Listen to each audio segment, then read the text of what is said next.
These are the 6 books that taught me how to be a better fantasy slash science fiction reader. Number 6 is 20,000 Leagues Under the Sea. I remember in my elementary school class, we had the Great Illustrated Classics, and this was my favorite of them by a long ways. The ocean terrified me. Captain Nemo and his the Nautilus was so cool. I loved, there was this sense of mystery and exploration. This book was originally published in 1870. That is wild to me. But if you haven't read this one, you should check it out. Number 5 would be Dune. This was recommended to me by a coworker of my dad's. I understand it. I've read it multiple times. I can understand its place in science fiction, like lore and history. This book is just not for me. This book it's boring, honestly, and not like the characters, not well developed. That book is not my favorite. Number 4 I don't have, but the Belgariad and the Malorian. It was a recommendation from a different friend, and there I remember just reading through and suffering through these passages of like prophecy, like trying to get through it. I'm like trying to like being like, what the hell is the point of this? And that's what fantasy is, man.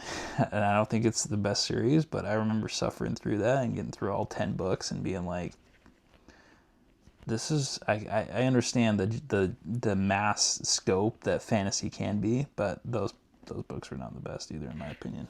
Number 3 would be 1984 / Brave New World. Those are both terrifying and scary in different ways. The one, you know, they manage, you know, populace through pain and different metrics of control.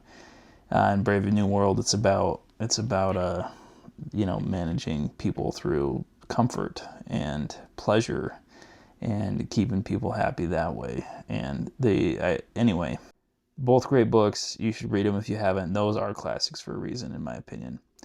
Number 2 would be The Hitchhiker's Guide for the Galaxy. Those books are a joke, and they're meant to be. And those books taught me that science fiction doesn't have to be anything that it doesn't want to be. It can be whatever it wants to be. Those books are fun. I really enjoyed them. I don't remember all of them that well. I would like to reread them, but they're great, and I would recommend them. Number 1 that was big for me, I found this book on my mission. I was with a missionary companion who was near the end of his time and didn't want to go out and really do anything.